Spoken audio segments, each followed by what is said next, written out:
بسم اللہ الرحمن الرحیم الحمد للہ کاشف الکروب وعالم الغیوب والمطلع علی اسرار القلوب والمنزہ عن الجہات والنقائص والعیوب والمستغنی عن الملبوس والمشروب والمطعوم غالب بعزته غیر مغلوب ظاہر بدلائلہ غیر محجوب والصلاة والسلام والتحیۃ والاکرام علی الرسول الثقلین محبوب رب المشرقین والمغربین ووسیلتنا فی الدارین جد الحسن والحسین ابی القاسم محمد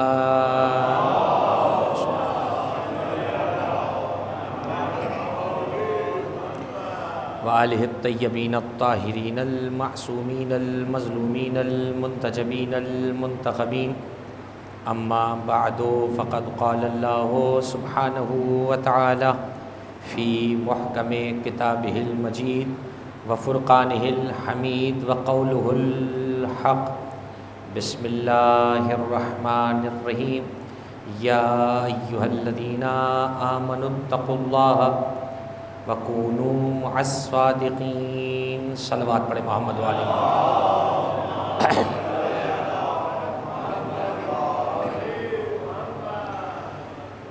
ارباب اعزاء، ماہ شوال المکرم کے آخری ہفتے میں ہم لوگ داخل ہو چکے ہیں،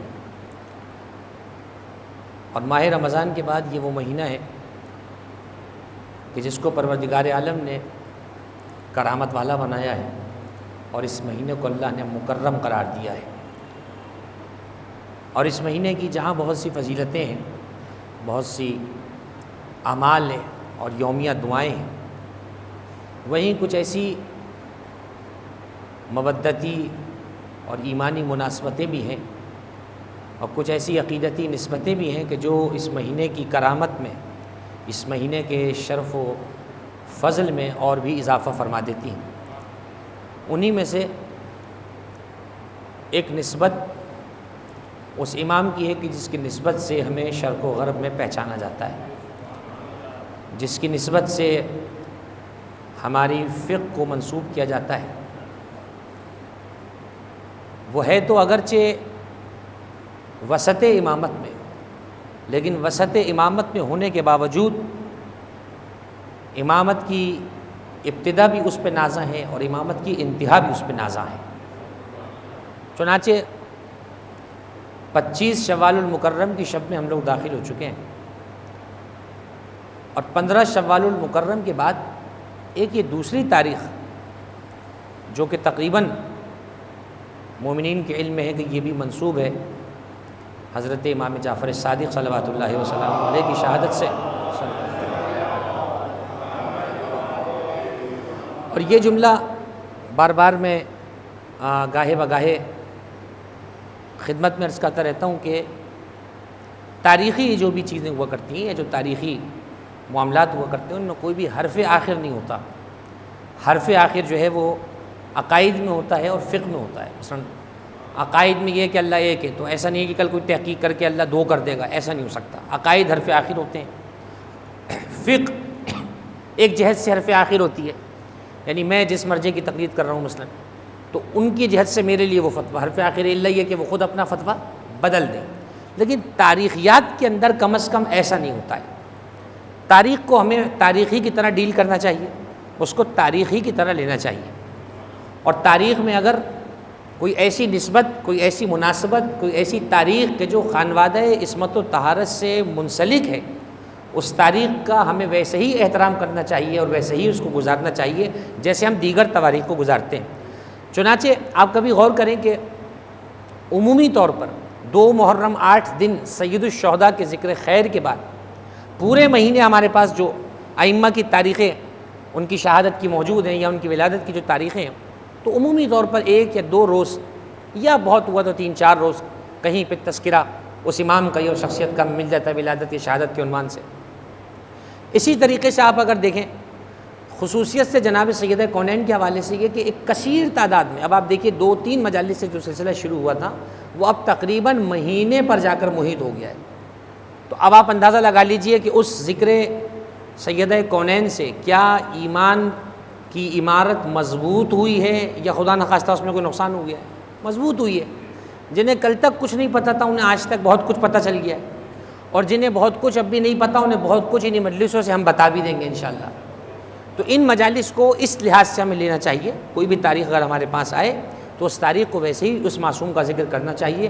جیسے کہ آج اس مجلس کا انعقاد ہوا، اس معصوم کی نظر بھی یاد دلا لیں اپنے مقام پر، یا اس کی سیرت کا بھی گھر میں مطالعہ ہو، اور گھر میں جو ہے وہ شب شہادت اور روز شہادت وہ اہتمام کیا جائے کہ جیسے ہم پر قاعدہ مودت کے تحت لازم ہے کہ ہم اس امام کا غم منائیں کہ جو خود سید الشہداء کے غم کا سب سے بڑا رائج کرنے والا ہے.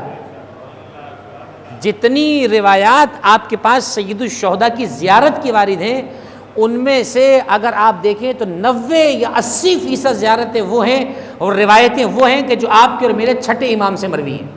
چنانچہ اندازہ لگائیے کہ سید الشہداء کی عزاداری جو تحریری طور پر روایت کے طور پہ ہم تک پہنچی ہے اس کا کتنا بڑا ذخیرہ آپ کے اور میرے چھٹے امام سے ہم تک پہنچا ہے.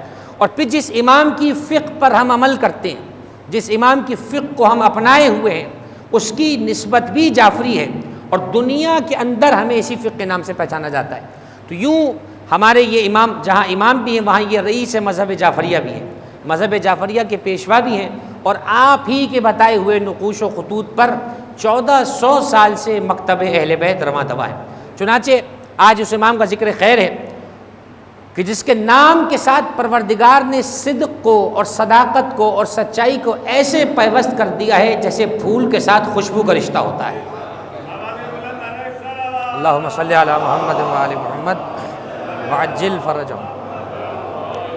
جیسے پھول کے ساتھ خوشبو کا رشتہ ہے، ممکن نہیں ہے کہ پھول ہو اور خوشبو اس سے جدا ہو، اسی طریقے سے صدق و صداقت کا وہ رشتہ حضرت امام صادق کے ساتھ ہے کہ گویا کہ آپ کا نام جعفر ہے لیکن آپ کا لقب اس قدر شہرہ پا چکا ہے کہ اب آپ کا لقب آپ کا نام بن چکا ہے. یا میں بدل کر یوں کہوں کہ صادق ہونا بظاہر ایک صفت ہے، لیکن جب صفت اپنے کمال کو پہنچ جائے تو پھر صفت نہیں رہتی بلکہ ذات امام بن جاتی ہے. یعنی یہ امام وہ ہیں کہ جو خود خانوادہ صدق و صداقت سے تعلق رکھتے ہیں، ان کے خانوادے کے اندر سب صدق و صفا کی اعلیٰ منازل پر ہیں. ان کے جد اعلیٰ کو دیکھیے تو انہوں نے کہا انا صدیق الاکبر، ان کی دادی کو دیکھیے تو وہ صدیقۃ الکبریٰ، ان کے نانا کو دیکھیے تو مکے کے اندر انہیں صادق و امین کہا گیا. یہ خانوادہ صادق اور صداقت سے شرف رکھنے والوں کا خانوادہ ہے. تو اس امام کے ذکر خیر کے لیے اسی آیت کو میں نے سورہ مبارکہ توبہ سے انتخاب کیا کہ جس میں پروردگار عالم اہل ایمان کو مخاطب کر کر ان سے گفتگو فرما رہا ہے اور کہتا ہے یا ایھا الذین آمنو، اے صاحبان ایمان، اتقوا اللہ، اللہ کا تقوی اختیار کرو. دیکھیے قرآن مجید کی کوئی آیت ایسی نہیں ہے کہ اسے اگر ایک سے زائد بار سن چکا ہوں تو ایسا نہیں ہے کہ اس کے مطالب اپنے مقام پہ ختم ہو گئے. سورہ مبارکہ فاتحہ ہر نماز میں پڑھنے کی تلقین اور ترغیب ہے. حد یہ ہے کہ جو ایک رکعت نماز وتر آپ پڑھتے ہیں 11 رکعت نماز شب کے اندر، اس ایک رکعت کے اندر بھی نماز کے اندر سورہ مبارکہ فاتحہ شامل ہے. یعنی فاتحہ کے بغیر پیغمبر نے کسی نماز کو نماز ہی قرار نہیں دیا. حدیث میں ہے کہ لا صلاۃ الا بالفاتحہ والطہارہ، طہارت اور فاتحہ کے بغیر کوئی نماز بنتی ہی نہیں ہے. تو دیکھیے 1400 سال سے سورہ مبارکہ فاتحہ کو پڑھا جا رہا ہے، جسے ام الکتاب بھی کہا جاتا ہے، جسے سبع مثانی بھی کہا جاتا ہے. مگر اس کے باوجود یہ دیکھیے آج تک سورہ مبارکہ فاتحہ کے مطالب پر تفاسیر بھی لکھی جا رہی ہیں، ان پر درسی موضوعات بھی ہوتے ہیں. اور میرے مولا متقیان نے کیا جملہ ابن عباس سے ارشاد فرمایا تھا، فرماتے تھے کہ لو شئت ان افسر فاتحہ، اگر میں چاہوں تو فاتحہ کی اتنی تفسیر کروں کہ 70 اونٹ بھی اس تفسیر کا بار اٹھانے سے قاصر رہیں. یقیناً یہ جملہ کوئی مفسر نہیں کہہ سکتا، یہ وہی کہہ سکتا ہے کہ جو خود نقطہ با ہے، جس کی ذات میں پروردگار نے با کی فصاحت و بلاغت کو سمیٹ دیا ہے. یقیناً وہ یہ جملہ کہہ سکتا ہے کہ میں اگر چاہوں تو فاتحہ کی اتنی تفسیر کروں کہ 70 اونٹ اس کے وزن کو اٹھانے سے قاصر رہیں. وہ پروردگار قرآن مجید کی اس آیت کے اندر فرماتا ہے یا ایھا الذین آمنوا، اے صاحبان ایمان. دیکھیے جو جملہ ہے نا قرآن کا یا ایھا الذین آمنوا، بڑا پیارا جملہ ہے اور یہ بڑا پیارا انداز ہے پروردگار کا اہل ایمان کو مخاطب کرنے کا. مفسرین نے تفسیر کے باب میں یہ والی بات لکھی ہے کہ اس نے اہل ایمان کی کئی چیزوں کو چھوڑ کر جس چیز سے مخاطب کیا وہ چیز ہے ایمان. دیکھیے اہل ایمان نماز بھی پڑھتے ہیں، اہل ایمان روزہ بھی رکھتے ہیں، اہل ایمان حج و عمرہ بھی کر رہے ہیں، اہل ایمان زکوٰۃ بھی ادا کر رہے ہیں، اہل ایمان طہارت بھی رکھتے ہیں، مگر قرآن یہ نہیں کہتا یا ایھا الذین یصلون، اے وہ لوگ جو نماز پڑھنے والے ہو. نہیں. یا ایھا الذین الصائمون، اے وہ جو روزہ رکھنے والے ہو. نہیں کہا. یا ایھا الذین المطیعون، اے وہ جو میری اطاعت کرنے والے ہو. حالانکہ صاحبان ایمان نماز بھی پڑھتے ہیں، روزہ بھی رکھتے ہیں، اطاعت بھی کرتے ہیں، زکوٰۃ بھی دیتے ہیں، لیکن اللہ نے جس نقطے سے انہیں مخاطب فرمایا اس نقطے کا نام ایمان ہے. دیکھیے قرآن مجید میں کتنے مقام پر یا ایھا الذین آمنوا، اے ایمان لانے والوں. اس کا مطلب یہ ہوا کہ ایمان ایک ایسی شے ہے کہ جس کے ذریعے سے پروردگار اپنے بندوں کی تشفی فرما رہا ہے، انہیں گویا کہ شاباش دے رہا ہے اے صاحبان ایمان. اور پھر اہل ایمان کو جب مخاطب کر چکتا ہے پھر کہتا ہے اقیموا الصلاۃ، نماز قائم کرو. پھر کہتا ہے آتوا الزکاۃ، زکوٰۃ دو. کہیں کہتا ہے کتب علیکم الصیام کما کتب علی الذین من قبلکم لعلکم تتقون.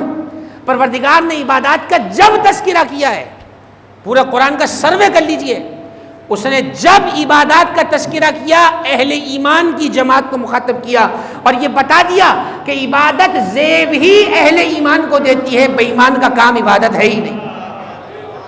جو بے ایمان ہے،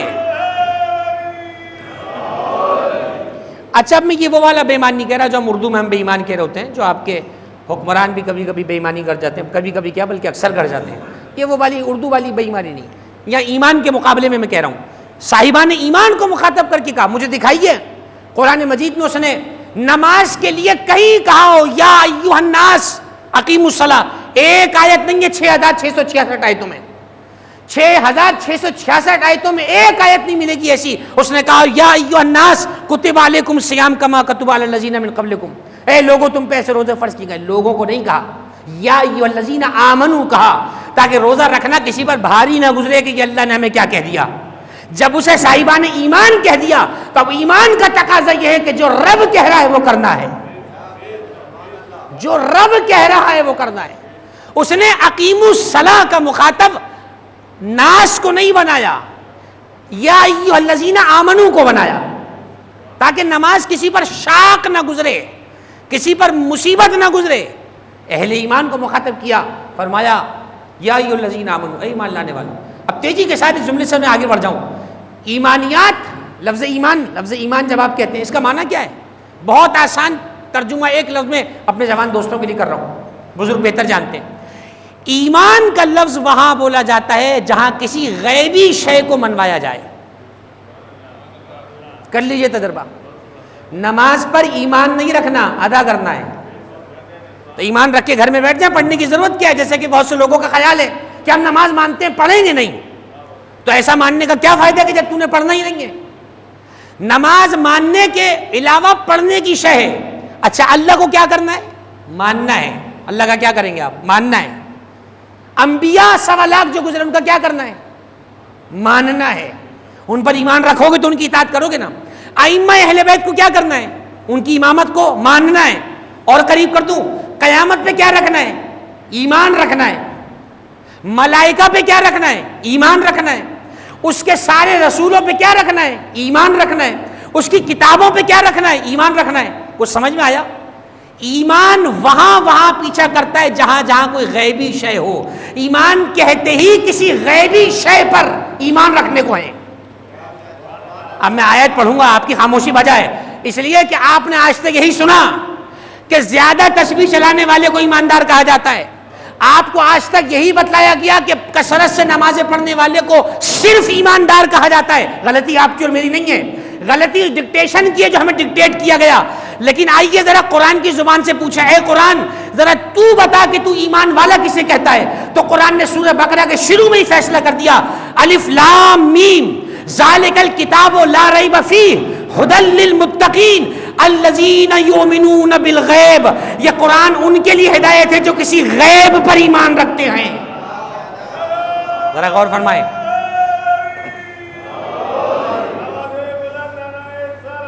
اللہم صلی علی محمد وآل محمد. یہ آیت قرآن مجید میں موجود ہے، اور جہاں سے سورہ بقرہ شروع ہو رہی ہے پہلے ہی صفحے پر فاتحہ کے بعد لکھا ہوا ہے الف لام میم ذالک الکتاب لا ریب فیہ. اچھا ابھی میں نے کہا نا کہ رمضان کا مہینہ بھی گزرا ہے، کیا پڑھا ہر نماز کے بعد آپ نے؟ شہر رمضان الذی انزل فیہ القرآن ھدی للناس وبینات من الہدی والفرقان. سب نے یہ جملہ پڑھا. یہ قرآن مجید میں سورہ بقرہ کی آیت ہے. ہم نے اس قرآن کو رمضان کے مہینے میں نازل کیا، یہ ہدایت ہے لوگوں کے لیے. مومن کسی خوش فہمی میں نہ رہے، یہ سارے لوگوں کے لیے ہدایت ہے. مسلمانوں کی جائیداد نہیں ہے قرآن. اچھا تو مومن سمجھنے لگے شاید صرف ہمارے لیے، مسلمان سمجھنے لگے صرف ہمارے لیے. کہا نہیں. وَنُنَزِّلُ مِنَ الْقُرْآنِ مَا هُوَ شِفَاءٌ وَرَحْمَةٌ لِّلْمُؤْمِنِينَ. خبردار یہ نہ سمجھنا کہ یہ صرف لوگوں کے لیے، یہ مومنوں کے لیے بھی ہے. ایک ہی کتاب، ایک ہی قرآن میں اللہ تین الگ الگ باتیں کر رہا ہے. شروع میں سورہ بقرہ کی کہا کہ یہ کتاب ہدایت ہے متقین کے لیے، اور سورہ بقرہ کے اندر پھر درمیان میں جا کر کہا یہ ہدایت ہے لوگوں کے لیے، اور پھر ایک آیت میں کہا یہ مومن ہدایت ہے مومنوں کے لیے. اگر یہ تینوں باتیں کوئی الگ الگ کرتا تو میں تینوں کو جمع کر لیتا، لیکن تینوں باتیں ایک ہی پروردگار کر رہا ہے، اور تینوں باتیں آپس میں متضاد ہیں. کبھی کہتا ہے متقی کے لیے، کبھی کہتا ہے مومن کے لیے، اور کبھی کہتا ہے جملہ انسانیت کے لیے ہدایت ہے. پروردگار یہ ماجرا کیا ہے؟ تو خود قرآن میں کہہ چکا وَلَوْ كَانَ مِنْ عِنْدِ غَيْرِ اللَّهِ لَوَجَدُوا فِيهِ اخْتِلَافًا كَثِيرًا. اگر یہ قرآن ہمارے علاوہ کسی کا ہوتا تو اس میں اختلاف ہوتا. پروردگار یہ اختلاف تو ہو گیا، تینوں باتیں تو الگ الگ کہہ رہا ہے. عزیزان گرامی، یہ سوال منصور دوانقی کے زمانے میں کسی نے منصور کے دربار میں کیا، اور منصور نے اسی وقت دربار میں بیٹھے ہوئے جو علماء تھے ان سے کہا کہ اس مسئلے کا حل پیش کرو. اور یہ کہہ رہا ہے کہ قرآن مجید میں تضاد ہے، تم بتاؤ. مفتیوں سے پوچھا، علماء سے پوچھا کیا اللہ کے قرآن میں تضاد ہے؟ تو ایک کٹر مسلمان مفتی ملا کیا کرے گا؟ وہ یہی کہے گا نا کہ اللہ کے قرآن میں تضاد نہیں ہے. بھائی اس ملا مفتیوں کی جگہ آپ ہوتے آپ بھی کیا کہتے؟ آپ یہی کہتے کہ اللہ کے قرآن میں تضاد نہیں ہے. تو انہوں نے جواب وہی دیا جو کسی کٹر مسلمان کا ہو سکتا ہے. لیکن وہ یہودی کیا جو کسی کٹر مسلمان کے سوال سے کے جواب سے مطمئن ہو جائے؟ اور اس نے کہا یہ بیکار کی باتیں کر رہے ہیں. میں نے تینوں آیتیں قرآن کی سامنے پڑھی ہیں، ان سے پوچھو کہ تینوں آیتیں خدا کی ہیں یا نہیں ہیں. آپ گھبرا گئے. ملا کا پریشان ہونا اور ہے، جب تک مولا نہ ہو تو پریشانی ہی پریشانی ہوتی ہے. سوال ہوا ہے، اب ذرا دیکھیے آپ، سوال ہوا مولویوں سے، کہا بتاؤ اللہ کے قرآن میں تضاد ہے یا نہیں؟ اب ان کا تو دماغ گھوم گیا. انہوں نے کہا کیا جائے، بہت پریشان ہوئے. تو وہی ہوا جو ہر زمانے سے مولوی کرتے ہیں اور آج تک آپ نے دیکھا ہی ہے. کہا 3 دن کا وقت دو. نہ جانے کیا محبت ہے. 3 دن کا وقت دو، پھر فیصلہ کر کے بتاتے ہیں. اب فیصلہ کیا کرنا تھا؟ بس وقت گزارنا تھا. جسے جواب دینا ہوتا اسی وقت جواب دے دیتا. 3 دن کے بعد متفقہ پینل بیٹھا مفتیوں کا، اور متفقہ فتویٰ پڑھ کے سنایا، کہا یہ شخص واجب القتل ہے جو اللہ کے قرآن میں عیب نکال رہا ہے، اس کی گردن اڑا دی جائے. اب وہ تو کہیے وہ آج کل کا مسلمان کوئی نہیں تھا، جذبات میں نہیں آیا. منصور نے کہا رک جاؤ، یہ کیا بے وقوفانہ بات ہے؟ تم سے اس نے سوال مانگا ہے، تمہیں جواب نہ ملا، تم نے کہہ دیا گردن اڑا دو. تاریخ کیا لکھے گی کہ اسلام پہ سوال آیا، اسلام نے کہا گردن اڑا دو؟ یہ کیا معاملہ ہے؟ کہا جواب دو اس کا. مولویوں نے ہاتھ کھڑے کر لیے، کہا ہم سے اس کا جواب نہیں بن پائے گا. تو کہا درباری قاصد سے جا اسی کو بلا کر لا کہ جس کا خانوادہ ہر زمانے میں ہلاکت سے بچاتا آیا ہے. یہ کوئی پہلا، اللہم صلی علی محمد،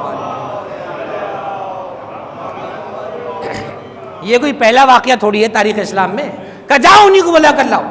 قاصد گیا دروازے پر، آپ کے اور میرے چھٹے امام کے دق الباب ہوا. امام ابا کو دوش سے اتارے ہوئے تھے، تشریف لائے. کہا کیا بات ہے، کیسے سے ماجرا ہوا ہے؟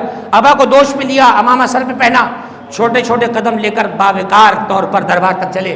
جیسے ہی دربار کے صدر دروازے پہ پہنچے، یہودی کی نگاہ پڑی جعفر ابن محمد پر. ایک مرتبہ چلا کر کہا ان کو کیوں بلایا ہے؟ میں نے سوال ان سے تھوڑی کیا تھا، ان سے کیا تھا.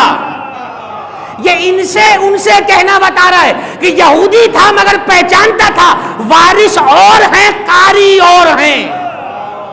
ان سے نہیں پوچھا. حیدری کہ ان کو کیوں بلا کے لایا ہے؟ اب یہ آ ہی گئے ہیں تو میں ان سے سوال کر لیتا ہوں. یہ تو جانتے ہیں قرآن کی ہر آیت کے بارے میں. اور سوال پوچھا گیا تو میرے چھٹے امام نے فرمایا احمق، یہ قرآن مجید کی آیتوں میں تضاد نہیں ہے، یہ 3 درجے ہیں جنہیں تو تضاد کہہ رہا ہے. یہ 3 درجے ہیں. پہلے درجے پر قرآن ہدایت ہے سارے انسانوں کے لیے، ھدی للناس. تو جو اللہ کو مان کر قرآن کو مانے گا پھر یہ قرآن بن جائے گا ھدی للمؤمنین. اور جو مومن بننے کے بعد قرآن کے کہے پہ عمل کرنا شروع کر دے گا پھر یہ قرآن بن جائے گا ھدی للمتقین. یہ 3 الگ آیتیں نہیں ہیں، 3 درجے ہیں. پہلے انسانوں کے لیے، پھر مومنوں کے لیے، پھر متقین کے لیے. اور تینوں آیتیں اپنے مقام پر درست ہیں. تو آپ دیکھیے کس طریقے سے اس زمانے کے اندر چھٹے امام نے حرمت قرآن کو بچایا. اور یہ کوئی پہلا واقعہ نہیں ہے. مولا متقیان کے زمانے سے قرآن کے ساتھ یہ کھلواڑ چلا آ رہا ہے. کبھی نیزوں پہ اٹھایا جاتا ہے، کبھی منمانا استخارہ نہ نکلے تو ولید قرآن پہ یہ کہہ کے تیر چلاتا ہے کہ جا قیامت میں کہہ دینا اللہ سے کہ میں نے تجھ پر تیر چلایا. یہ تاریخی کتابوں میں لکھا ہوا ہے. ولید یہ کہہ کے تیر چلاتا ہے کہ تو اللہ کی کتاب ہے، لے میں تجھ پہ تیر چلا رہا ہوں. امت اس بات کی مجرم ہے کہ انہوں نے جیسے قرآن پہ تیر چلائے ویسے اہل بیت پہ بھی تیر چلائے. اور دونوں صورتوں میں نہ قرآن کا کچھ بگاڑ سکے نہ اہل بیت کا کچھ بگاڑ سکے. بگڑا تو صرف مسلمانوں کا بگڑا اور آج تک بگڑا ہوا ہے اور کبھی نہیں سدھر سکتا. کسی خالی پرچے پہ لکھ کے دینے کو تیار ہوں، اسے کوئی مایوسی کہے، پیشن گوئی کہے، بددعا کہے، کچھ بھی کہے، خالی پرچے پہ لکھ کے دینے کو تیار ہوں. اس وقت تک ذلیل اور رسوا رہے گا ہر انسان جب تک اہل بیت کے در سے ایمان نہ لے گا. خدا کا شکر ہے اس نے ہمیں کسی پچھلی گلی میں پیدا نہیں کیا، ہمیں اس گھر میں پیدا کیا جہاں مکتب اہل بیت پایا جاتا ہے. لوگ تو گلیوں اور شہروں سے سفر کر کے یہاں تک آتے ہیں، ہمیں اس گھر میں پیدا کر دیا ہے کہ ہمیں کسی ڈاکٹری، پروفیسری اور کسی انجینئری کی ضرورت نہیں ہے. ہمیں کسی انجینئری کی ضرورت نہیں ہے اور نہ کسی انجینئر کی ضرورت ہے. ایک صلوات پڑھیں محمد والے محمد.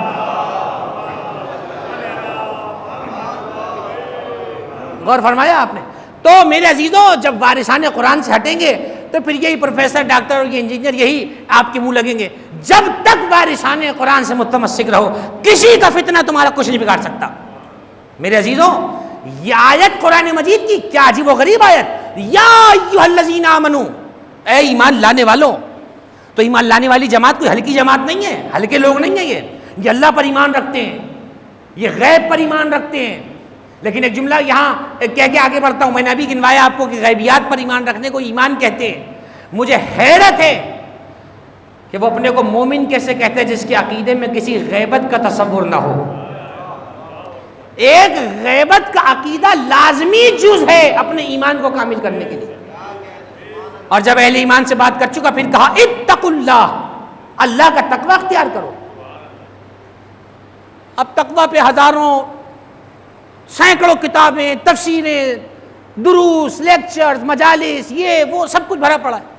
تقوی کوئی چھوٹی چیز تو نہیں ہے. لیکن ایک جملہ میں کسی عالم کا پڑھ رہا ہوں، اگر تقوی کو پھیلاؤ تو پورا قرآن بنتا ہے اور اگر سمیٹو تو آل محمد کا وجود بن جاتا ہے. یہ جملہ ذہن میں رکھیے. اللہم صلی علی محمد. میں جملہ پڑھ دیتا ہوں تاکہ جملہ قابل قبول ہو جائے. میں جملہ پڑھ دیتا ہوں. میں نے کہا اگر قرآن تقوی کی تعریف کو پھیلاؤ تو قرآن بنتا ہے اور اگر تقوی سمٹ کر کسی پیکر میں آئے تو پھر وجود آل محمد بنتا ہے. یہ میں نے کوئی 2 + 2 = 4 کا پہاڑا نہیں پڑھا. زیارت وارثہ کا جملہ ہے اشہد ان الائمۃ من ولدک کلمۃ التقوی. حسین تیری نسل سے جو پیدا ہوں گے وہ صرف متقی نہیں ہوں گے بلکہ تقوی کی علامت ہوں گے. یہ ہے زیارت وارثہ کا جملہ. اشہد ان الائمۃ من ولدک کلمۃ التقوی واعلام الہدی والعروۃ الوثقی والحجۃ اہل الدنیا. یہ ہے حسین کی اولاد کی تاریخ. پھر ایک جملہ کہہ دیتا ہوں، اور اگر سائلنٹ نوٹ پر آپ تک پہنچ جائے تو وہی اچھا ہے، اس کی تفصیل میں نہیں جاؤں گا. ہیں آج بھی ایسے بہت سے دیندار، میں ان کی دینداری پہ شک نہیں کرتا، میں ان کے متقی ہونے پہ نالا نہیں ہوں، لیکن میں یہ کہنے میں حق بجانب ہوں، آج بھی ایسے دیندار پائے جاتے ہیں جو علی کو ایک بہترین دیندار اور ایک بہترین متقی مانتے ہیں. بس آپ کی خاموشی ہی اس وقت میری سب سے بڑی داد ہے کہ آپ نے جملہ قبول کر لیا. یعنی اس زمانے تک بھی بہت سے دینداروں کے نزدیک علی کیا ہے؟ دیندار، متقی.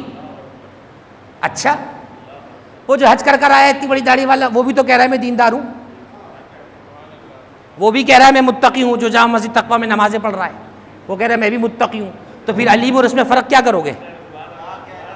کچھ تو حیا کرو میرے عزیزوں، کچھ تو حیا. ایسا بھی تقویٰ کس کام کا کہ تم نے علی کو بھی متقیوں کی صف میں کھڑا کر دیا؟ ارے وہ امام المتقین ہیں، علی جس راستے پہ چلیں گے وہ تقویٰ بنتا چلا جائے گا. تم علی کو تقوی پہ چلانے پہ لگے ہوئے ہو. تمہاری خواہش کیا ہے؟ یہ اسے میٹھا زہر کہتے ہیں جو جملہ میں آپ کے سامنے پڑھ رہا ہوں. میٹھا زہر سننے میں بہت اچھا لگے گا. علی کو دیندار کہا، کیا اچھا خطیب ہے. علی کو متقی کہا، کیا اچھا آدمی ہے. یہ نہیں معلوم کہ یہ عقیدے میں نابالغ ہے، کانڑا ہے عقیدے کے اندر. علی کو متقی سمجھ رہا ہے، تو امام المتقین کون ہے؟ اور صبح شام اذان کے گلدستے پہ ڈھٹائی کے ساتھ کہتا ہے اشہد ان امیر المومنین و امام المتقین علی ولی اللہ. عزیزو، جیسے حسین صرف دین نہیں دین پناہ ہے، ویسے علی صرف متقی نہیں امام المتقین ہے. علی کے لیے یہ تصور ہی بیکار ہے کہ علی تقوی نہ رکھے تو کیا ہو، اما اگر علی نہ ہو تو تقوی کا وجود ہی نہ ہو. یہ جملہ ذہن میں رہے. ہمارا مسئلہ ہمارا نہیں ہے، اصل میں ہم جس کھیت میں رہ رہے ہیں نا، وہاں ایک دوسرے کی سبزی کو خربوزے کو دیکھ کے ہم نے بھی رنگ پکڑ لیا. حضرت خدیجہ عورتوں میں سب سے پہلے ایمان لائیں. تمہیں یہ کہتے ہوئے شرم بھی نہیں آتی؟ ایمان لائیں. ایمان لائیں کا مخالف وجود مفہوم کیا نکل رہا ہے کہ اس سے پہلے لا نہیں رہی تھی اب لے آئیں. یہ جملہ اہل بیت کے لیے، اس خانوادے کے لیے روا نہیں ہے. ہمارے علماء یہ جملہ استعمال کرتے ہیں جناب خدیجہ نے ایمان ظاہر کیا. جب ایمان اللہم صلی علی محمد، دیکھیے جب ایمان لائی ہی نہیں تھی تو میسرہ سے کیوں کہا تھا کہ میرا قافلہ محمد بن عبداللہ کے ہاتھ بھیجو؟ جب ایمان لائی نہیں تو پہلے سے بول کیوں رہی ہے؟ پتا تھا، کتابوں میں پڑھ چکی تھی کہ یہی وہ شخص ہے کہ جس پر نبوت کا ختم الانبیاء کا تاج پہنایا جانا ہے. علی کے لیے یہ جملہ. حضرت علی، یہ تو ہمیں بچپن سے زہر پلایا گیا نا، حضرت علی بچوں میں سب سے پہلے ایمان لائے. آپ کو معلوم ہے اس کے پیچھے سازش کیا ہے؟ آپ کو بتاؤں تو کانوں کا ہاتھ لگا لیں گے آپ کے اس جملے کے پیچھے مقصد کیا ہے. یہ بحث ہے عامت المسلمین کے ہاں کہ بچے کا ایمان لانا معتبر بھی ہے کہ معتبر نہیں ہے. پہلے علی کو کہہ دیا کہ بچوں میں ایمان لائے، بعد میں بحث کری بچے کا ایمان تو معتبر نہیں ہوتا، تو بچہ تو نکل گیا، وہی بڑا بچہ جس کو لانا تھا علی کو نکال لیا بیچ میں سے. خدیجہ کے مقابلے میں تو لا ہی نہ سکے، کسی کو دور دور تک کوئی تھی ہی نہیں جو سلام لاتی. کچھ غور فرمایا؟ تو میرے عزیزو، اسی لیے میں کہتا ہوں اسکول 12 بجے تک پڑھو اور وہ وہیں چھوڑ کر آؤ. بس ہمارا اسکول مجلس ہے، یہ والی اسلامیات فرشتے قبول کریں گے، وہ والی نہیں کریں گے. صلوات پڑھے محمد والے محمد. اللہم صلی علی محمد.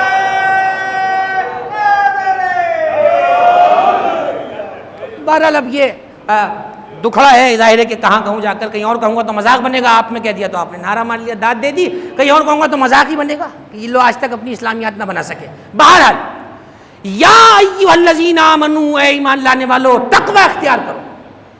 ہمیں علی کو دیکھ کر تقوی لینا ہے، علی کو ہمیں نہیں چلانا تقوی پر. یہ مثال دینا ہی غلط ہے علی ابن ابی طالب کے لیے. یہ تصور کرنا محال ہے کہ علی اگر متقی نہ ہو. یہ قضیہ ہی غلط ہے آپ کا.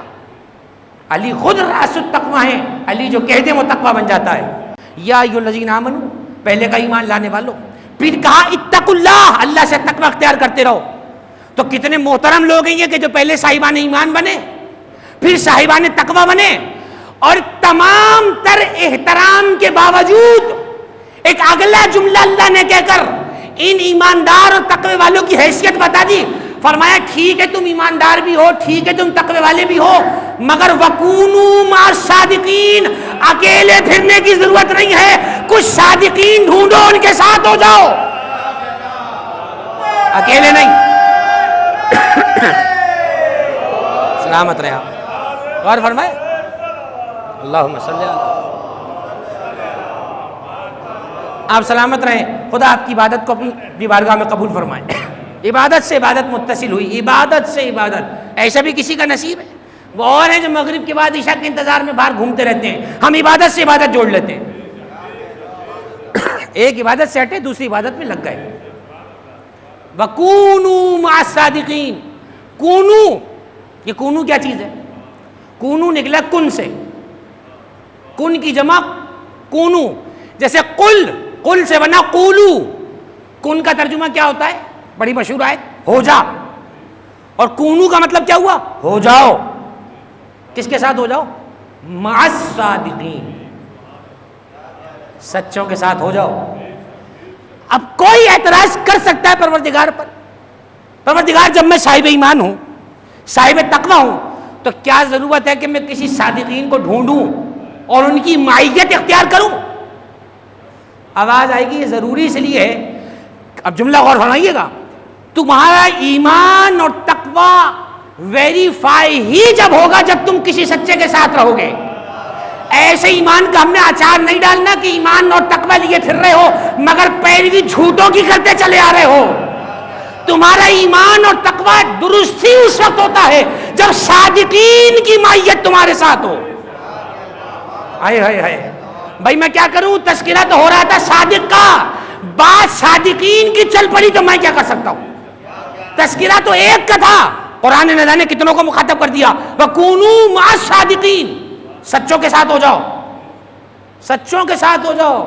اس کا مطلب یہ ہوا کہ اگر ایمان اور تقوی کا بوریا بستر لے کر پھرتے رہے, سچوں کے ساتھ نہ جڑے, ہم تمہیں بے ایمان ہی سمجھیں گے, کیونکہ ہم نے ایمان اور متقی اور تقوی والے کو سچوں کے ساتھ ہونے کا کہا تھا, الگ رہنے کا نہیں کہا تھا.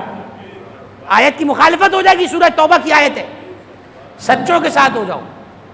ابھی یہاں بڑے زور لگائے مفسرین نے, مولویوں نے بڑے داؤ پیچ کیے, بڑے لوگوں نے کلابازی کھائی اس آیت پر کہ بھائی وہ اس سے مراد یہ ہے, اس سے مراد وہ ہے, اس سے مراد وہ ہے. جب بھی مولوی مراد کہہ کر بے وقوف بنائے, سمجھ لو ڈنڈی مار رہا ہے. یہ مراد لگاتا ہی وہاں پر ہے جہاں اسے اصل مراد سے ہٹانا ہو. اس نامراد کا کام ہی یہ ہوتا ہے. ہاں اس میں ذہن میں رکھیے, اس نامراد کا کام ہی یہ ہوتا ہے کہ اپنی مراد بیچ میں گھسیڑ کے حقیقی مراد سے جدا کر دے. اچھا اب کوئی ہنس کے مجھے بھی کہہ سکتا مولانا آپ بھی تو اپنی مرادیں لاتے ہیں. میری مراد کو اس وقت جوتے کی نوک پہ رکھ دینا جب میری مراد آل محمد کی مراد سے ہٹ کر ہو. ہاں جس کی مراد آل محمد کی مراد کے برابر ہو اس کی مراد قبول کرنے میں کوئی مذائقہ نہیں. ہم کسی ایسے ترجمہ تفسیر کو نہیں مانتے جس کی روایات آل محمد سے نہ لی گئی ہوں. جا کر پڑھ لیجئے گھروں میں, یہ بزرگ بتائیں گے قدیم ترجمہ جو گھروں میں ہے وہ حافظ فرمان علی علی اللہ مقامہ کا ہے. قدیم ترجمہ وہ ہے, اس سے پیشتر بھی کوئی رہا ہو تو میرے علم میں نہیں. اس کے بعد آ جائیے جتنے علماء گزرے پڑھ لیجئے گا جا کے ترجمہ, یا مسجد میں موجود ہے قرآن ترجمہ دیکھ لیجئے, حاشیے پہ ہر روایت کے آخر میں امام صادق نے فرمایا, امام باقر نے فرمایا, امام صادق نے فرمایا, امام باقر نے فرمایا. جب یہ کہیں گے تو ہم قرآن لیں گے, ان کے علاوہ کسی کا کہا ہوا قرآن نہیں لیا جائے گا. یہ ہے تفسیر قرآن. اب میں بتاؤں ان کے بغیر کسی کا دیا ہوا قرآن لینے کا نقصان کیا ہے. ان کے بغیر دیا ہوا اگر کسی سے قرآن لیا تو پھر کبھی اللہ کرسی پہ نظر آئے گا, کبھی جمعرات کو 7ویں آسمان پہ نظر آئے گا, اور کبھی جہنم میں نعوذ باللہ اللہ کا پیر نظر آئے گا. جائیں پڑھیں کتابوں میں, یہ تو میرا کام نہیں ہے کہ میں بتاؤں یہ چیزیں کہاں لکھی ہیں. اور جو آل محمد سے پروردگار کا تعارف لے گا, الحمدللہ الذی لا یبلغ مدحتہ القائلون ولا یحصی نعماہ العادون ولا یؤدی حقہ المجتہدون الذی لیس لصفته حد معدود ولا نعت موجود ولا وقت معدود ولا اجل ممدود فطر الخلائق بقدرته ونشر الرياح برحمته ووتد بالصخور میدان ارضه. یہ علی ابن ابی طالب ہیں جو اللہ کا ایسا تعارف کرا رہے ہیں ایسا اللہ نہ کسی نے سنا ہوگا نہ پڑھا ہوگا۔ اللہم صلی علی محمد وعلی محمد۔ اور فرمایا میرے عزیزو، بات آ گئی صادقین تک، اور گفتگو بہت جلد اپنے وقت کے اندر تمام ہو جائے گی۔ صادقین کے ساتھ ہو جاؤ۔ اچھا، اب صادق اور صدیق دونوں کا جو روٹ ورڈ ہے، جو اوریجن ہے، جو مصدر ہے، وہ کیا ہے؟ صدق، سواد دال قاف۔ اسی سواد دال قاف سے صادق بنے گا، اسی سواد دال قاف سے صدیق بنے گا۔ صادق کبھی کبھی کا سچا کہ جو دیکھا وہ کہا، اور صدیق کہ جو کہہ دے وہ ہو جائے۔ اور آل محمد کا گھرانہ وہ ہے کہ صادق بھی یہی ملتا ہے، صدیق بھی یہی ملتا ہے۔ بات جا رہی ہے امام صادق تک۔ یہ جو آیت ہے کہ ہو جاؤ سچوں کے ساتھ، اس میں بڑی لوگوں نے زور آزمائیاں کی، بڑے داؤ پیچ لگائے، مولویوں نے اپنے اپنے من پسند نامزد کردہ افراد کو انہوں نے صادقین میں ڈالنے کی کوشش کی، لیکن وہ آیت ہی کیا جو اپنا معنی خود نہ بتائے؟ وہ آیت ہی کیا جو اپنا معنی خود نہ بتائے؟ قرآن نے کہا ہو جاؤ صادقین کے ساتھ۔ خدا کی قسم ہمارے علماء نے کبھی یہ بحث ہی نہیں کی، پوری ذمہ داری سے کہہ رہا ہوں، کہ صادقین کون ہیں اور کون نہیں ہیں۔ کچھ چیزوں میں قرآن نے ہمیں بے نیاز کر دیا ہے، جاؤ چھٹی کرو۔ ہم نے ایسا گھیرا باندھ دیا ہے کہ اس میں سے باہر کوئی جا ہی نہیں سکتا۔ انما یرید اللہ لیذھب عنکم الرجس اہل البیت، ہمیں ڈرتا ہے کہ اہل بیت کی فضیلت چوری نہ ہو جائے۔ اللہ نے کہا آرام سے چلے جاؤ، میں نے انما کا تالا لگا دیا ہے، نہ اندر والے باہر جا سکتے ہیں، نہ باہر والے اندر آ سکیں گے۔ ہمیں ڈر تھا ولایت کا خزانہ چوری نہ ہو جائے۔ آواز آئی انما ولیکم اللہ ورسولہ والذین آمنوا الذین یقیمون الصلاۃ ویؤتون الزکاۃ وہم راکعون۔ گھر چلے جاؤ، اللہ کے ولی صرف تین ہی رہیں گے، ایک اللہ، ایک نبی، اور ایک وہ جو حالت رکوع میں زکوٰۃ دے رہا ہے۔ کوئی اور ولی بن ہی نہیں سکتا جب تک علی سے لکھوا کر نہ لائے۔ اس آیت میں ہمیں پریشان ہونے کی ضرورت ہی نہیں صادقین کون ہے۔ میں ابھی پیش کرتا ہوں، اس آیت میں آپ کو نام دینے کی ضرورت بھی نہیں کہ صادقین کون ہے۔ ممکن ہے کہ وہ اسماء مقدسہ آپ کے سینے سے زبان تک آ چکے ہوں اور آپ کی زبان پر وہ نام ہو جو صادقین ہے، لیکن کوئی ضرورت نہیں ہے کہ آپ کسی کے نام سامنے وہ نام رکھیں اور اس سے کہیں کہ مانے، کوئی ضرورت نہیں ہے۔ بہت آسان کا جملہ بتاتا ہوں، اس کے اچھے بھی مانیں گے پھر جو میں جملہ بتا رہا ہوں۔ ایک قاعدہ منطق کے اندر مسلم قاعدہ ہے، اور منطق شیعہ یا سنی کا سبجیکٹ نہیں، منطق عقل کا سبجیکٹ ہے۔ منطق کا انتقال سوائے پاگل کے کوئی نہیں کر سکتا۔ اب میں منطق کی دلیل لے رہا ہوں، منطق کی دلیل، اور آپ سے بھی کہہ رہا ہوں کسی پاگل کو دلیل نہ دینا ورنہ وہ انکار کر دے گا، کیونکہ منطق عقل کی دلیل ہے۔ منطق میں قاعدہ موجود ہے، تعرف الاشیاء بازدادها، چیزوں کو اپنی ضدوں سے پہچانا جاتا ہے۔ یہ قاعدہ ہے۔ یہ رات ہے، صبح دن ہوگا، پتہ چل جائے گا وہ دن ہے، یہ رات ہے۔ یہ میں نے لباس پہنا ہوا، یہ سیاہ ہے، ایک سفید قسم کا ہی کرتا میرے عزیز پہنے بیٹھے ہیں، پتہ لگ گیا اس سیاہ کے مقابل میں یہ سفید ہے۔ ہر چیز کا متضاد ہونا بتا دیتا ہے کہ یہ کیا ہے۔ قرآن نے کہا کہ ہو جاؤ صادقین کے ساتھ۔ اب مجھے محنت صرف کرنے کی ضرورت ہے ہی نہیں کہ صادقین کون ہیں، مجھے فقط اتنا دیکھنا ہوگا کہ کاذبین کون ہیں۔ آپ سلامت رہیں، جیسے آپ کو جملہ قبول فرمائے، امام صادق آپ کی توفیقات میں اضافہ فرمائے۔ مجھے محنت صرف کرنے کی ضرورت نہیں ہے کہ صادقین کون ہیں، مجھے کوئی تفسیر کھنگالنے کی ضرورت نہیں۔ میں نے منطقی قاعدہ پیش کر دیا، چیزوں کو اپنی ضدوں سے پہچانا جاتا ہے۔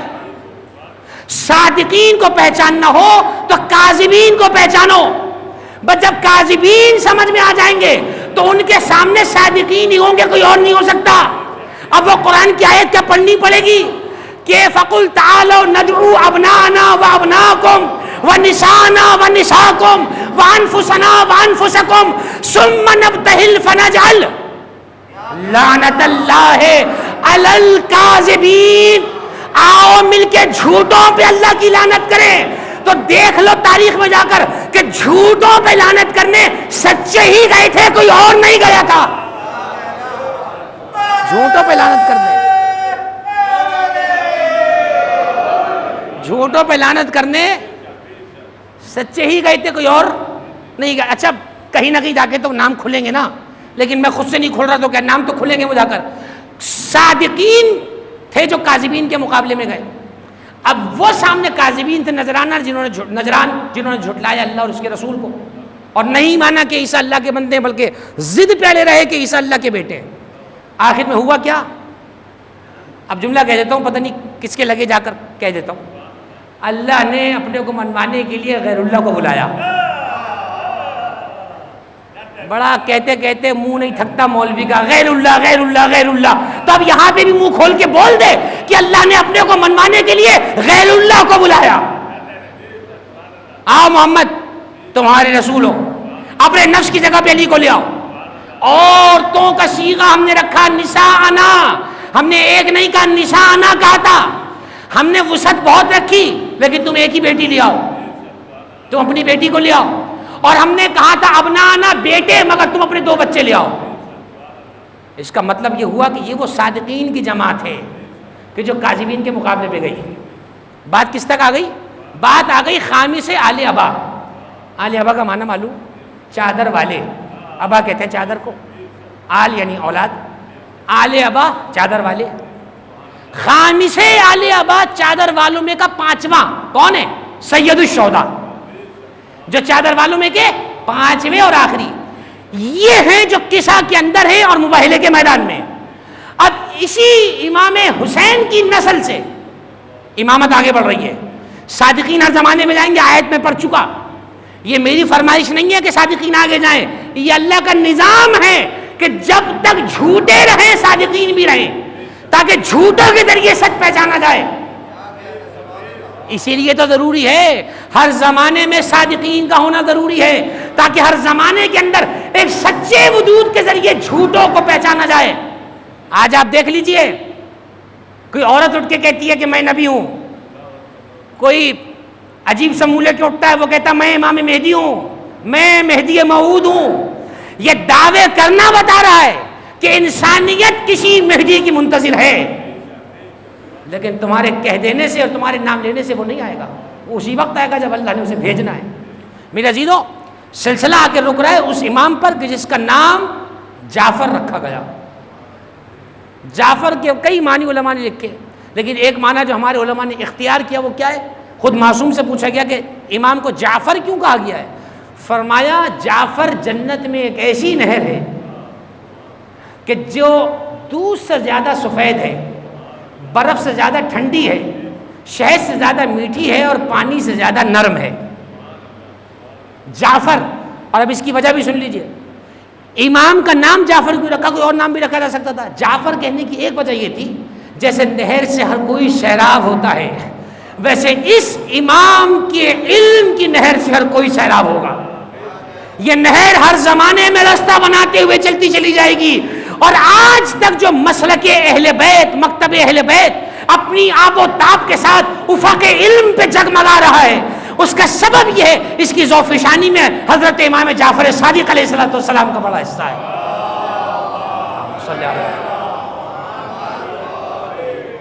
بس چند روایتیں اور چند جملے پڑھ کے بات تمام ہو رہی ہے میرے عزیزو، اس لیے کہ اس امام پر بہت کم تذکرے کا موقع ملتا ہے۔ یہ ہماری سوئے قسمت ہے، امام تو قسمتیں بنانے والا ہے، یہ ہماری سوئے قسمت ہے کہ اس امام کا تذکرہ ہمیں کم سننے کو ملتا ہے۔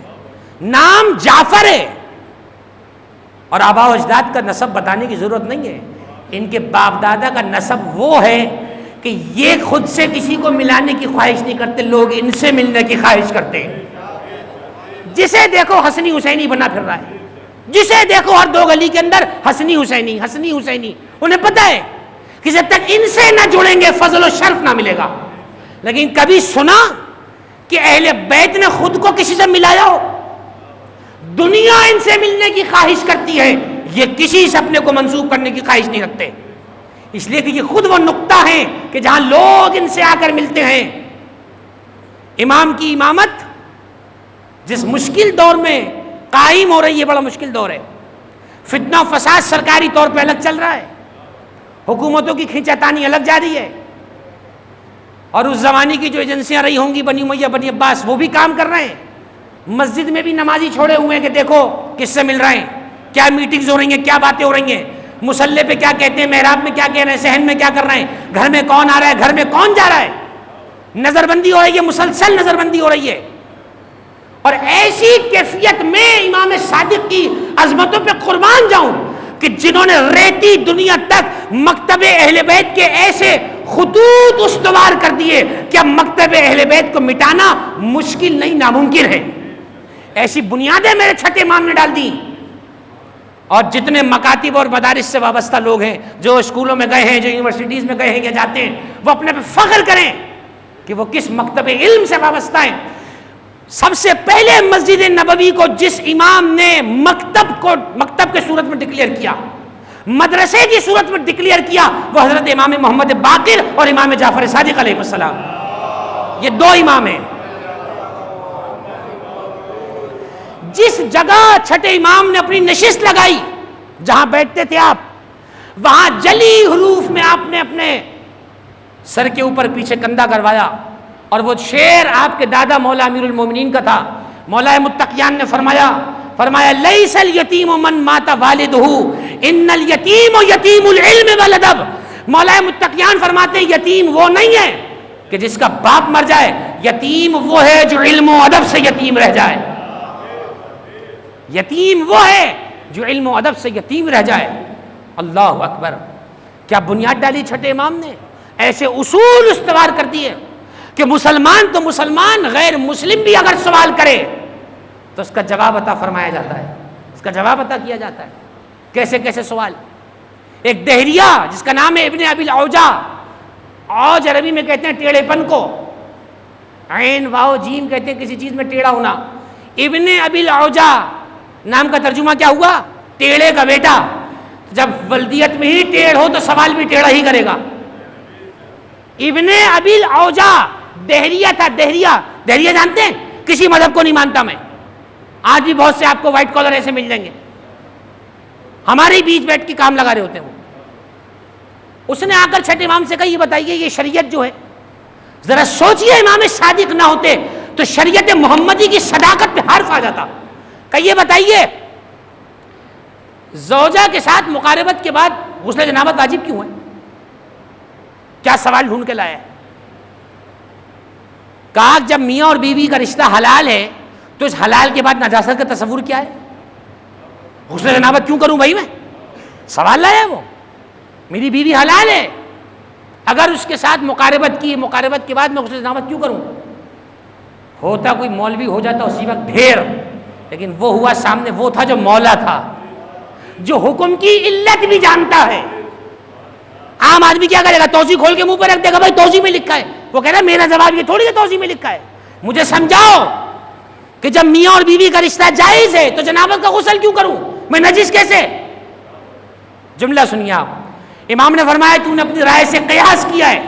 میاں اور بیوی کا رشتہ حلال اور پاک ہونا الگ بات ہے، اس خاص عمل کے بعد غسل کرنا یہ الگ بات ہے. پھر امام نے جملہ پڑھا، فرمایا چونکہ اس کیفیت میں انسان کا بدن حرکت میں ہوتا ہے، اور حرکت کی کیفیت میں جب نجاست خارج ہوتی ہے تو پورے بدن سے چونکہ نجاست خارج ہوتی ہے اور اس کے بعد بدن سست پڑ جاتا ہے، لہذا اللہ نے اس کراہت اور اس بو کو ختم کرنے کے لیے غسل جنابت کو رکھا ہے. مجنب جس پہ جنابت ہو اس کے پاس سے خاص قسم کی بو آتی ہے، اس بو کو دور کرنے کے لیے غسل جنابت رکھا. اس کے پاس کوئی جواب نہ تھا کہ اب سوال پہ سوال کرے. اس نے کہا اچھا یہ بتائیے لما حرم اللہ الربا، چلیں یہ بتائیں آپ کہ اللہ نے سود منع کیوں کیا ہے؟ کیا مذاق ہے بھائی؟ اگر میں 60 دے کے کسی سے 100 لوں تو اس میں کیا مصیبت ہے؟ اللہ نے سود حرام کیوں کیا؟ یہاں تو سود کو اسلامی ریپر میں پیک کر کے ٹافی کھلائی جا رہی ہے آج کل. اس زمانے میں پوچھا گیا بتاؤ سود کو حرام کیوں کیا؟ امام نے فرمایا چونکہ سود کے مال کے ذریعے سے لوگوں میں فساد اور عداوت پیدا ہو سکتی ہے اور تجارت کو ختم کر دیا جائے گا، لہٰذا اللہ نے اس وجہ سے سود کو حرام کیا، تجارت کو حلال کیا. وَحَرَّمَ اللَّهُ عَلَيْكُمُ الرِّبَا وَأَحَلَّ لَكُمُ التِّجَارَةَ، اللہ نے تم پر سود حرام کیا ہے مگر تجارت کو جائز قرار دیا ہے. دوسرا سوال اس نے کہا اچھا یہ بتائیے لما خلق اللہ الذباب، اللہ نے مچھر کیوں پیدا کیا؟ وہ سمجھ رہا تھا شاید شریعت کے بڑے ماہر ہیں، چلو اب ان سے پوچھتا ہوں مچھر کیوں پیدا کیا، دیکھتا ہوں مچھر کا جواب ان کے پاس کیا ہے۔ وہ نہیں جانتا تھا کائنات میں جو کچھ ہے سب پر آل محمد حجت ہے، اور اس زمین و آسمان کے بیچ میں یہ مچھر بھی تو ہے۔ ایسا ہو نہیں سکتا کہ اللہ نے مچھر بنایا ہو اور آل محمد کو نہ بتایا ہو کہ کیوں بنایا۔ امام نے ایک جملے میں جواب دیا، لِيُذِلُّ بِهِ الْجَبَابِرَ، اللہ نے مچھر اس لیے بنایا تاکہ ظالموں کو ذلیل کیا جائے، ظالموں کو ذلیل کیا جائے۔ وہ ظالم کہ جن کے محل تک کوئی مظلوم نہ پہنچ سکے، یہ مچھر ان کے محل میں پہنچ کے انہیں ستائے اور ذلیل کر کے بتائے تیری اوقات یہ ہے۔ جملہ سنیے، یہ روایتیں امام کی ہیں۔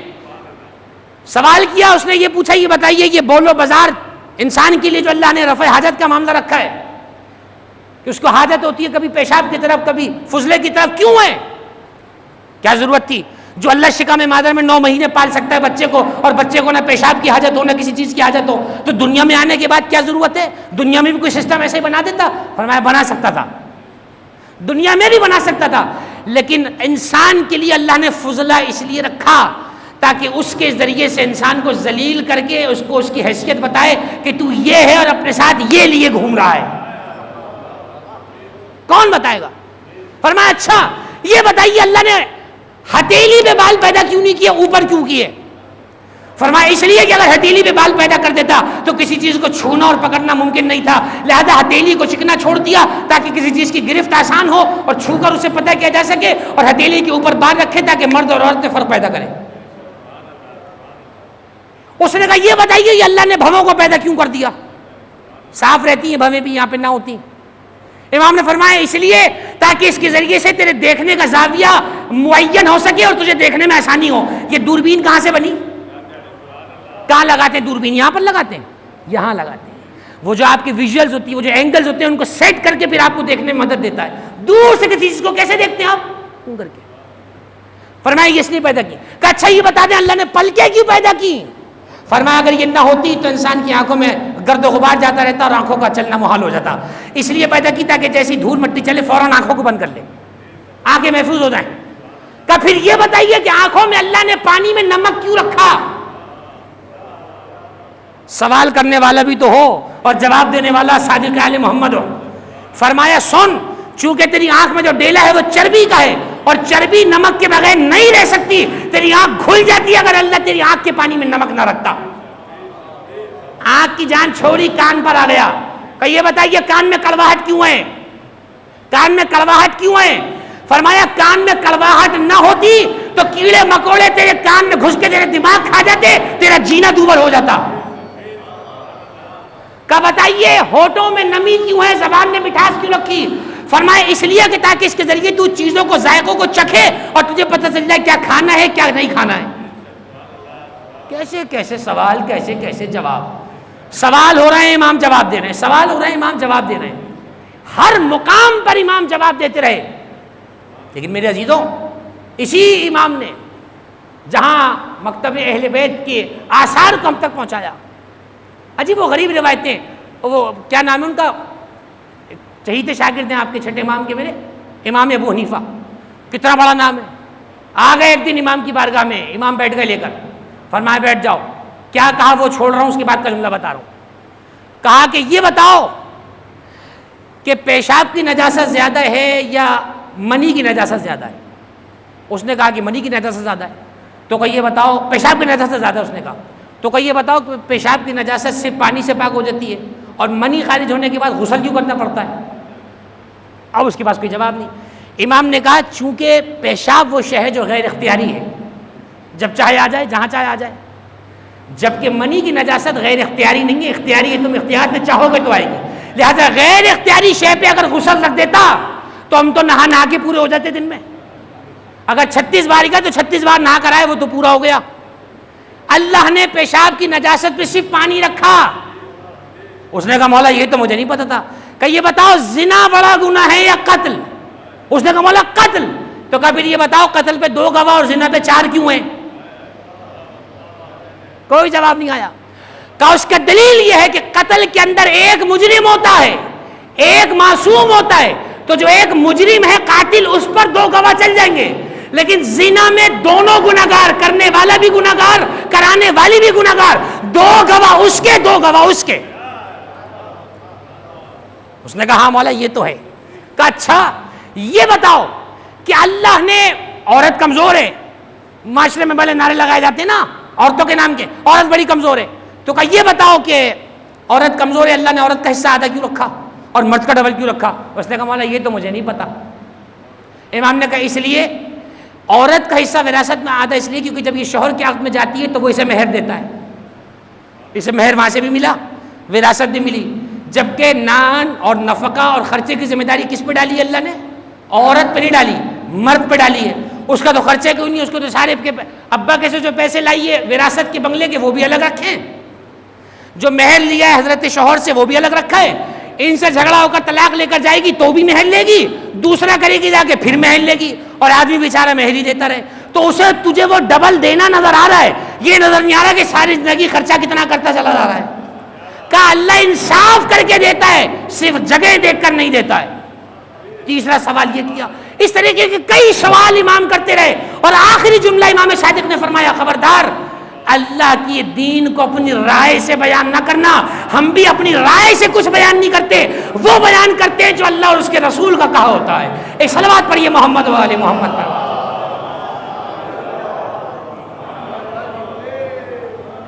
میرے عزیزوں، کیسے کیسے علم کے باب میرے امام نے واہ کیے، کیسے کیسے ابواب علم کے میرے امام نے ہمارے سامنے روشن کر دیے۔ میں مبالغتاً نہیں کہہ رہا، حقیقتاً کہہ رہا ہوں، زندگی کم ہے، ذکر آل محمد بہت ہے۔ ایک آدھ مجلس یا ایک آدھ نشستیں اور کچھ چند اشروں کے اندر آل محمد ان میں قید نہیں ہو سکتے۔ آل محمد مخلوق ہوتے ہوئے وہ لامحدود صفات کے حامل افراد ہیں۔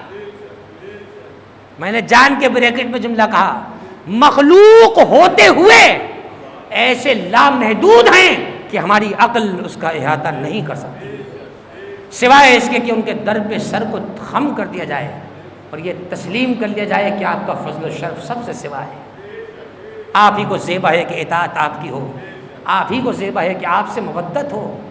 کون؟ جعفر ابن محمد، کہ جنہوں نے اپنے والد امام باقر سے دین کو اخذ کیا، اپنے دادا کے زمانے میں بھی آپ نے کچھ وقت گزارا، اور پھر 148 ہجری تک امام صادق نے دور پایا، اور اس دور میں کیا عجیب و غریب رویہ ہے میرے عزیزوں کہ اجازت نہیں ہے کہ کھل کر کہیں ذکر حسین ہو جائے، اگرچہ بنی امیہ بنی عباس کے ساتھ نبرد آزما ہیں، لیکن اس کے باوجود سختیاں یہ ہیں کہ ذکر حسین نہ ہو پائے۔ لیکن امام صادق نے اپنی روایات اور احادیث کے ذریعے ہم تک ان روایتوں کو پہنچا دیا کہ جسے سن کے آج ہمارا ایمان تازہ ہو جاتا ہے۔ میں ایک دو روایتیں پڑھ کے مصائب کی طرف جا رہا ہوں۔ آج شب شہادت اس امام کی، اور تصور میں جنت البقیع کی وہ خستہ شکستہ قبر ضرور لائیے گا کہ جو آج بھی اپنی دادی کے پہلو میں شکستہ قبر ہے۔ میرے عزیزوں، کیا جعفر ابن محمد نے اپنے آباء و اجداد سے یہ نہیں سنا کہ کس طرح جناب سیدہ کا دروازہ جلایا گیا؟ میں نے آج ایک روایت مناقب ابن شہراشوب میں پڑھی۔ علامہ ابن شہراشوب بہت بڑے ہمارے عالم ہیں، اور ہمارے اس سے پیشتر کی کتابوں میں یہ جملہ لکھا ہے، اور ممکن ہے یہ جملہ میرے کچھ عزیزوں نے نہ سنا ہو۔ مصائب کا جملہ ہے۔ فرماتے ہیں منصور کا زمانہ تھا، سپاہیوں کو بھیجا اور کہا کہ جاؤ جعفر ابن محمد کو گرفتار کر کے لاؤ۔ گرفتاری کا تو بہانہ تھا، اصل میں توہین کرنی تھی اس دروازے کی جس پہ زمانہ جھوٹا ہے۔ جملہ سنیں گے میرے عزیزوں؟ اپنے سپاہیوں سے کہا کہ اگر جعفر ابن محمد نہ ملیں تو دروازے کو جلا دینا۔ مجھے نہیں معلوم کس کے ذہن میں مدینے کا 11 ہجری کا وہ دروازہ بھی آیا ہوگا کہ اسی مدینے کے اندر 11 ہجری کو ایک دروازہ جلایا گیا، اور جملہ لکھا علماء نے کہ منصور کے زمانے میں امام صادق کا دروازہ بھی جلایا جا رہا ہے۔ میرے عزیزوں، ایک جملہ نصیحتاً دوستوں سے کہوں گا، بزرگوں سے دعائیں لوں گا، جوانوں کو کہوں گا، دیکھو زمانہ بہت مشکل ہے اور اس سے مشکل زمانہ آ رہا ہے، کوشش کرو اپنی زندگی کو جتنا سادگی سے گزار سکتے ہو گزارو، لیکن زیارت حسین کے لیے وسائل ضرور مہیا کرو۔ زیارت حسین کو کبھی ترک نہ کرنا میرے عزیزوں، اپنے لاکھ ترقی کے امور کو مؤخر کر دینا زیارت حسین، کیونکہ یہ نہ سمجھنا حسین کی زیارت فقط گھوم کے آ جانا ہے. میرے 5ویں امام فرماتے ہیں مرو شیعتنا بزیارت قبر الحسین، ہمارے شیعوں کو حکم دو کہ حسین غریب کی زیارت کو جائیں. کسی نے پوچھا کیوں زیارت کو جائیں؟ فرمایا فإن اتیانہ یزید فی الرزق، کیونکہ حسین کی قبر پہ آنا رزق کو بڑھاتا ہے. ہم حسین کو کچھ دے کے نہیں، حسین سے لے کر آتے ہیں، رزق کو بڑھایا جائے گا. وَيَمُدُّ فِي أَعْمَارِهِمْ، تمہاری عمروں کو بڑھا دے گا پروردگار، حسین کی زیارت کر کر آؤ. اور تیسرا جملہ وَيَدْفَعُ عَنْكُمْ 70 مَيْتَةَ سُوءٍ، 70 قسم کی بری موتوں کو اللہ تم سے دور کر دے گا جو زیارت حسین پر ہو کر آ جائے. اس کے بعد ایک اور روایت چھٹے امام ہی کی سنیں. فرماتے وَلَوْ أَنَّ أَحَدَكُمْ حَجَّ أَلْفَ دَهْرٍ، فرمایا اگر تم میں سے کوئی شخص ساری زندگی اللہ کے گھر کا حج کرتا رہے، ساری زندگی، وَلَمْ يَأْتِ قَبْرَ الْحُسَيْن، مگر حسین کی قبر پر نہ آئے، فرمایا وَإِنْ أَدْخَلَ الْجَنَّةَ، فرمایا اگر یہ جنت میں چلا بھی گیا تو اس درجے سے نیچے رہے گا جس درجے میں حسین ہے. اسے اجازت نہیں ہوگی کہ حسین کو دیکھ سکے، کیونکہ حسین کو صرف وہی دیکھ سکتا ہے جو حسین کی زیارت پر ہو کر آ جائے. تیسرا جملہ سنیں میرے امام کا. میرے امام فرماتے ہیں زیارت الحسین واجبۃ علی کل من یقر للحسین امامۃ، زیارت حسین ہر اس شخص پر واجب ہے جو حسین کی امامت کا اقرار کرتا ہے، جو حسین کو تیسرا امام مانتا ہے، اس پر لازم ہے کہ کربلا ضرور جائے. میرے عزیزو، خدا آپ کو کربلا کی زیارت نصیب فرمائے. آج بھی نہر فرات سے بالکل پیچھے جب جاؤ گے تو ایک مقام پر مقام امام جعفر صادق ہے. وہ جگہ کیا ہے میرے عزیزو؟ وہ جگہ جس مقام پر امام صادق رکا کرتے تھے اور ساری رات رک کر عبادت کرتے تھے. اور یہ کہنے کی مجھے ضرورت نہیں ہے کہ پھر اپنے جد حسین کی قبر کو پرسا بھی دیتے تھے. اس لیے بھی جاؤ قبر حسین پر کہ نہ جانے کس جگہ پر امام جعفر صادق آئے ہوں، کس جگہ پر امام محمد باقر آئے ہوں، کس جگہ پر امام موسی کاظم آئے ہوں. میرے عزیزو، ہمارا کوئی امام ایسا نہیں ہے جس نے قبر حسین پر جانے کو لازم نہ جانا ہو. میرے عزیزو، حسین کی قبر پہ جانے کا یہ وہ زمانہ ہے کہ جب قبر حسین کو کھودنے کی باتیں کی جا رہی ہیں. نعوذ باللہ، قبر حسین پہ پانی چھوڑنے کی باتیں کی جا رہی ہیں. قبر حسین پہ جانے والوں کے لیے شرط ہے کہ ہاتھوں کو کٹایا جائے. ایسے میں حسین کی ایک چاہنے والی پہنچ گئی، اپنے ایک داہنے ہاتھ کو کٹوا دیتی ہے، اگلے برس آتی ہے تو پھر ایک بایاں ہاتھ کاٹ دیا جاتا ہے، اور جب اس کے بعد آتی ہے تو اب کہا جاتا ہے تیرا پیر کاٹا جانا ہے. اب جو پیر کٹا تو اپنے خون میں غلطاں. اس بڑھیا کہتی ہے میں نے دیکھا کہ دور سے کوئی گھڑ سوار آ رہا ہے جس نے اعجاز سے مجھے کسی گھوڑے پہ سوار کیا اور کہا جاؤ کربلا کی سمت روانہ ہو جاؤ، اور جب کربلا پہنچ جاؤ تو میرا سلام میرے آقا کو دے دینا. وہ ضعیفہ کہتی ہے میں نے اس جوان سے کہا کہ تو نے مجھ پہ غربت نے بڑا احسان کیا، تو اس لائق ہے کہ تیرے ہاتھوں کا بوسہ دیا جائے. لا، میں تیری دست بوسی کرنا چاہتی ہوں، بس یہ جملہ سننا تھا. اس جوان نے کہا ارے اگر میرے ہاتھ سلامت ہوتے حسین کا سر نوکے نیزہ پہ نہ جاتا. کچھ دیر میں وہ جوان روپوش ہو گیا. ہاں میرے عزیزو، تم ارادہ تو کرو، لینے کو عباس خود چلے آتے ہیں. آج اس امام کا تذکرہ ہے جو کربلا کا عزادار ہے، جس امام کی کیفیت کربلا کربلا کرتے گزری ہے. لیکن عزیزو، جاتے جاتے بھی عالم یہ ہے. ایک مرتبہ اپنے بیٹے موسی کاظم کو دیکھا، اپنے باب الحوائج بیٹے کو دیکھا، باپ کے آنکھوں میں اشک جاری ہو گئے. آواز دی اے بیٹا موسیٰ بن جعفر، جب ہم دنیا سے کوچ کر جائیں تم ہمیں غسل و کفن دینا اور ہمیں اجداد کے پہلو میں دفن کر دینا. بس یہ جملہ سننا تھا. یہ کہنے کے بعد امام ششم فرماتے ہیں ذرا وضو کے لیے پانی تو فراہم کرو. ہر امام جاتے جاتے سجدہ فرماتا ہے. ایک مرتبہ پانی کا برتن سامنے آیا، امام نے چلو میں پانی بھرا اور کربلا کی سمت کر کے کہا السلام علی قتیل الذبیح الشانہ، سلام اس پیاسے پر جسے عالم غربت میں ذبح کر دیا گیا۔ عزیزو، امام نے وضو سے نماز کو ادا فرمایا، نماز کے بعد امام مصلی سے تشریف لائے، اپنے بستر پہ لیٹ گئے، اپنے بیٹے کا ہاتھ پکڑا، اپنی بیٹیوں کو امام نے دیکھا، ایک مرتبہ ماتھے پہ ہاتھ رکھنے کے بعد کہا آج کے بعد میرا بیٹا موسیٰ بن جعفر امام برحق ہے، اور یہ کہنے کے بعد امام صادق نے آنکھوں کو بند کر لیا۔ شاید یہی وہ آج کی شب ہے، امام صادق بستر علالت پر ہیں۔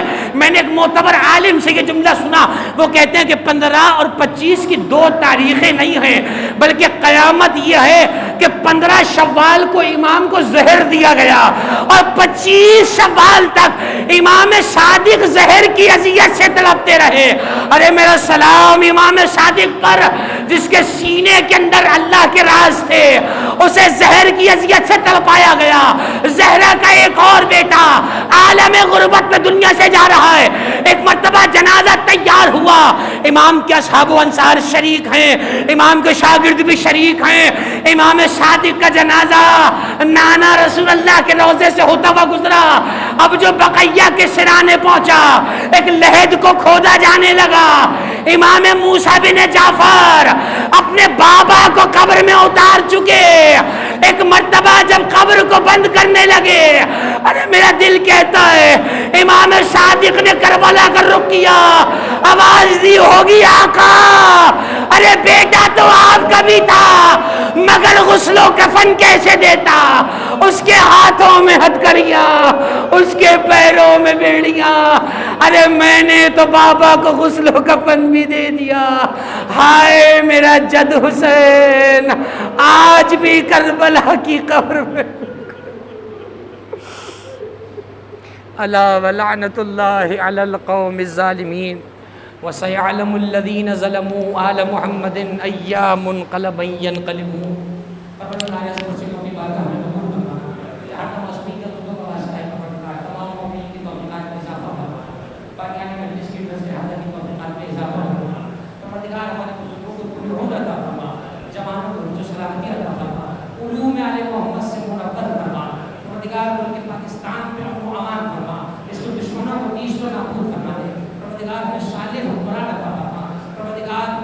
ہم سب کو کربلا کی بعد حاضری نصیب فرما، درجائے تو شفاعت حسین نصیب فرما، برزخ میں جوار حسین نصیب فرما۔